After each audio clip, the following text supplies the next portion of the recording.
तो 17-18 जून को जिन भी बच्चों के एग्ज़ाम्स हुए थे, चाहे वो किसी भी पद के लिए रहा हो, उनके लिए यह वीडियो काफ़ी ज़्यादा महत्वपूर्ण होने वाला है।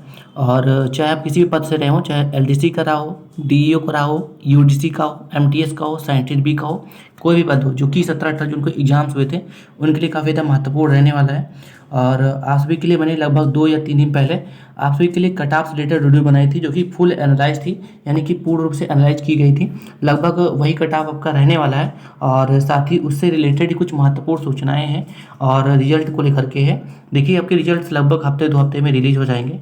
आपकी जो भी रिजल्ट्स हैं, उसका डेट तो अभी निर्धारित नहीं किया गया कि कब तक निकलेगा।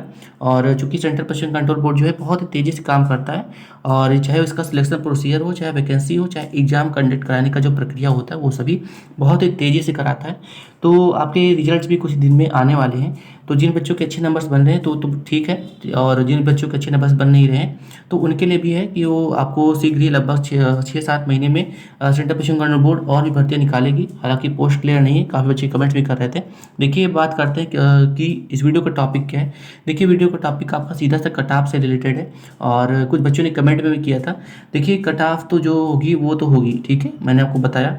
अब बात करते हैं, देखिए, जो कट ऑफ से रिलेटेड कुछ ही कह सकते हो कि इंस्ट्रक्शंस आपके एडवर्टाइजमेंट में भी दी गए हैं, जो कि कुछ बच्चों ने कमेंट मेंशन किया था, जो कि मैं ध्यान नहीं दे पाया और एक तरीके से मैंने भी ध्यान नहीं दिया था वो उस पे, और वो भी आपको जानना बेहद ज़रूरी है। चलिए, सबसे पहले हम इंस्ट्रक्शन देख लेते हैं और उसका क्या मतलब हम लोग निकाल सकते हैं, उसको भी देख लेते हैं। तो जैसा कि आप यहाँ पर देख पा रहे होंगे, और ये आपका एडवर्टाइजमेंट है, जिसको देख करके आप सभी ने फिल किया था। इसमें ही सारा कुछ डिटेल से लिखा हुआ था कि आपका कब से डेट स्टार्ट हो रहा है और कब तक आप इस फॉर्म को फिल कर पाएंगे, और भी बहुत सारी जानकारियाँ थी कि जैसे वैकेंसी से रिलेटेड, और साथ में इसमें कट ऑफ से रिलेटेड भी कुछ जानकारियाँ थी, जो कि आपने शायद देखा भी हो, और जितना नहीं भी देखा हो, नहीं देखा है तो आप बिल्कुल स्पष्ट रूप से जान लीजिए, और उसका क्या हम लोग तात्पर्य निकाल सकते हैं और उसका क्या मतलब है इस एडवर्टाइजमेंट में, और किस तरीके से आपके कट ऑफ को कह सकते हो कि कुछ बच्चों को कह सकते हो प्रॉफिट कर सकता है, कुछ को लॉस में भी डाल सकता है। उसको देख लेते हैं। तो ये जो एडवर्टाइजमेंट आपका है, उसमें थोड़ा सा आप नीचे स्क्रॉल करेंगे तो कुछ general instructions and essential information and clarification दे रखा है, जिसमें आपके फीस वगैरह बताए गए हैं, ठीक है। और साथ ही और भी बहुत सारी जानकारियाँ दी गई हैं, और इसी में ही आपके कट ऑफ से रिलेटेड भी जानकारियाँ दी गई हैं, और जो कि कुछ बच्चों ने बहुत ही ध्यान से पढ़ा था और उन्होंने ही मुझे बताया है। और चूँकि मुझे जानकारी हुई है तो आप सभी को भी तरीके से इसको बताना सही होने वाला है। देखिए, इसमें यहाँ पर कट ऑफ से रिलेटेड जानकारी दी गई है। Candidate scoring less than cut off marks as given below will not be considered for the next stage of recruitment. हालांकि वैकेंसी तो बहुत कम है, लेकिन उन्होंने ये लिखा है स्पष्ट रूप से कि जनरल कैटेगरी की 35% है, ओबीसी ईडब्ल्यूएस के लिए 30% है, और अदर कैटेगरीज के लिए अगर हम बात करें तो 25% है, ठीक है।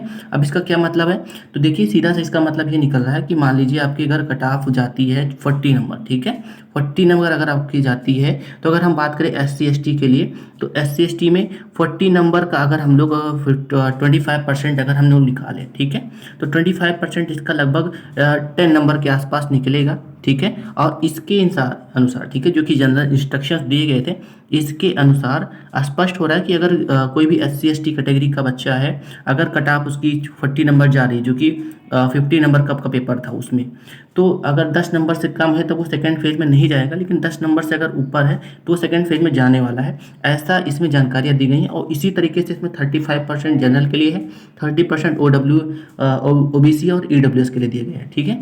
यानी कि अगर मान लीजिए CPCB का अगर हम ले लें, देखिए 70 नंबर का उसमें पेपर था, और मान लीजिए उसका कट ऑफ 50 के अराउंड जाता है, तो 50 का अगर हम लोग 35% निकालेंगे, ठीक है, 35% अगर हम लोग निकाल रहे हैं इसका, तो उससे अगर किसी बच्चे का कम नंबर है तब वो सेकंड फेज में नहीं जाएगा, ऐसा यहाँ पर इंस्ट्रक्शन में दे रखा है, ठीक है।